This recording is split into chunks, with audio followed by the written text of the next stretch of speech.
mga congressman, bakit hindi si Cathy Binag ang tawagin ninyo na ilalabas ni Cathy Binag ang USB na hawak niya?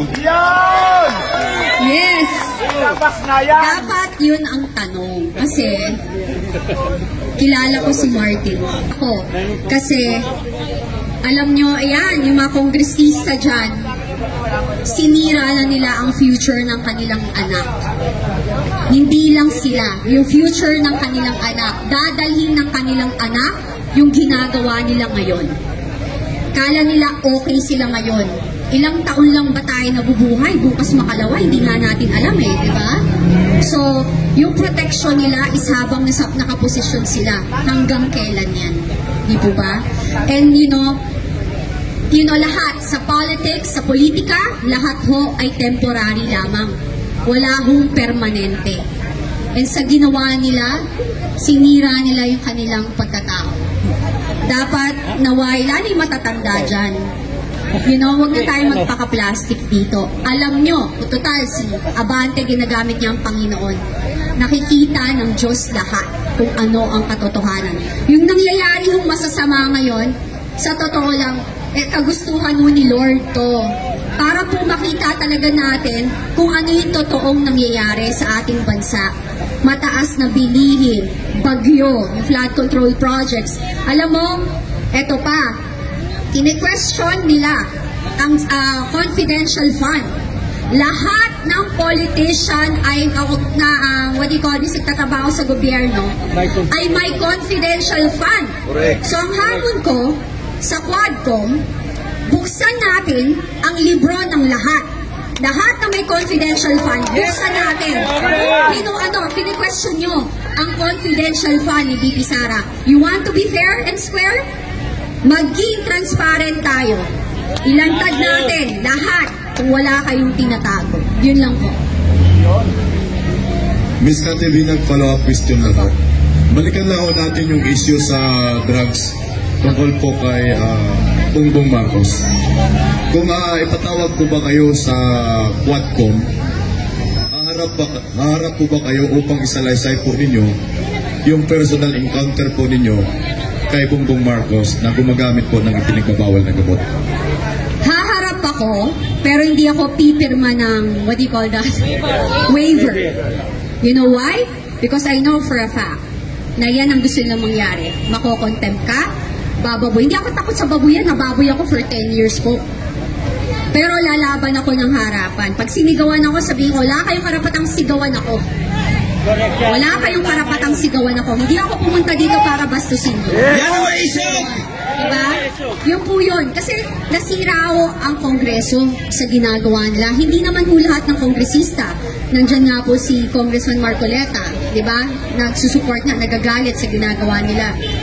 Pero, ang akin, ang hamon ko sa mga kongresista, tumayo po kayo.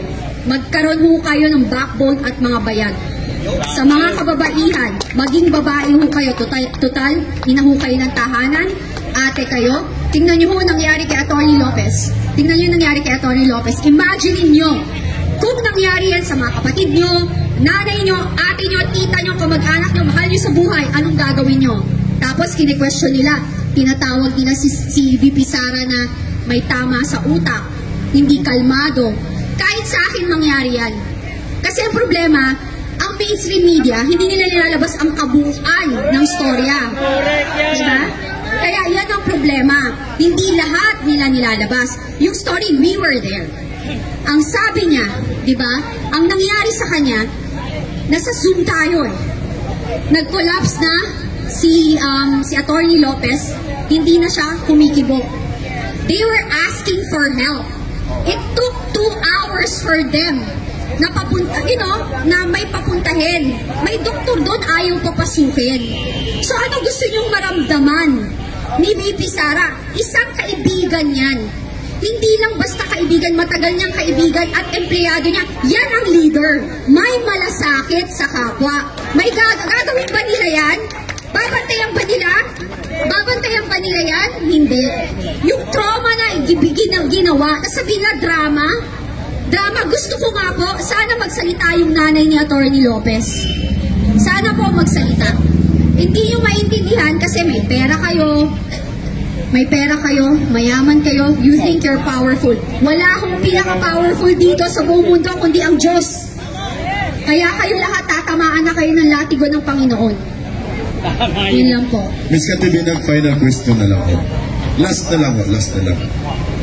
Nung na-interview po kayo ni Maharlika, ang sinabi niyo na mayroon kayong hawak na USB kung saan ikwento ko lahat yung pagkakilala at pagsasama ninyo ng dati ninyong boyfriend.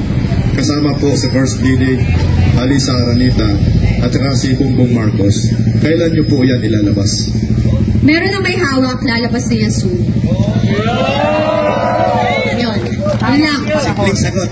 Last question, Miss Cathy. Kaya yung sa mga nagko-call na ilabas ko na, let me do give me my time. Yes. Hindi ho tayo pwedeng magpadalos-dalos.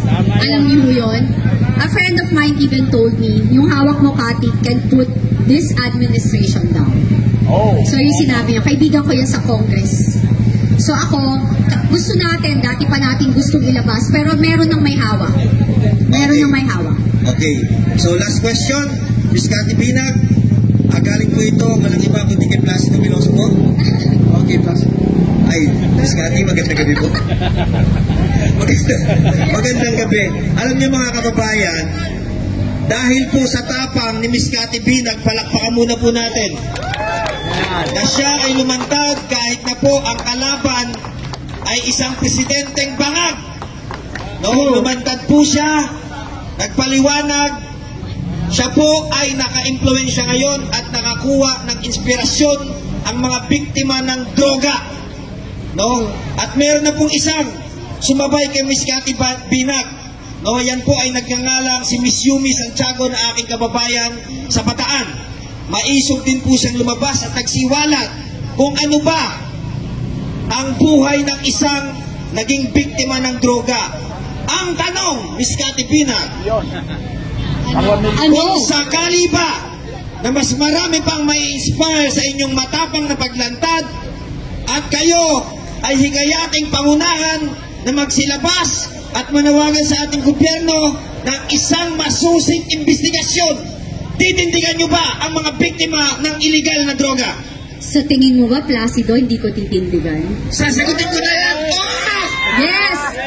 Nananawagan ako sa kapwa ko, biktima, pamilyang na biktima ng mga gumagamit ng droga, namatayan dahil pinatay ng adik, namatayan dahil pumasok sa pagbebenta ng droga ang kanilang kapamilya, ang mga nabiktima ng mga adik na nahagahasa, naharas, at nasira ang mga buhay dahil sa pagdodroga. Sabayan niyo po kami. Nandito po ako, tutulungan ko po kayo. Kahit maghirap ako. Palakpakan po natin si Miss Cathy Binag. Kaya Miss Yumi Santiago, kami po ay nananawagan. May partner na po tayo. Kay J.M. Morales, nandito na po. Ang mga gagawa ngayon ng panibagong hearing pagdinig sa Senado at Kongreso. Palakpakan po natin. Anti-war on, anti-illegal drugs. Pro-war on drugs. Miss Cathy Binag, palakpakan po natin. Tuwing mensahe mo. Maganda po ang ginawa ni President Duterte na paglalaban. Thank you po. I love you also. I love you. I love you. I'm from Canada. Wow. Thank you so much. Yan. Maganda po ang ginawa ni President Duterte sa war on drugs. And again, sabi ko, hindi ko tinatanggal yung kasabihan or yung paniniwala na ang tao ay may pagbabago.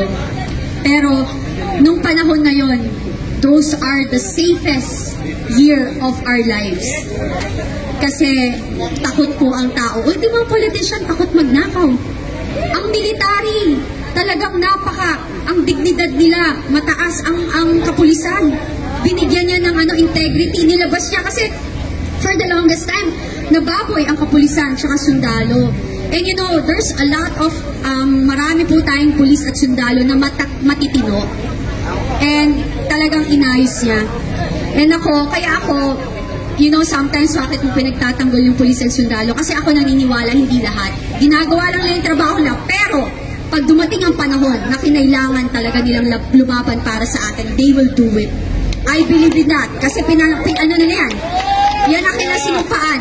Tungkulin. Ganun po sila. Maniwala po kayo. Magbigay lang po kayo ng konting pasensya sa kanila kasi ang hirap din po ng kanilang kalagayan.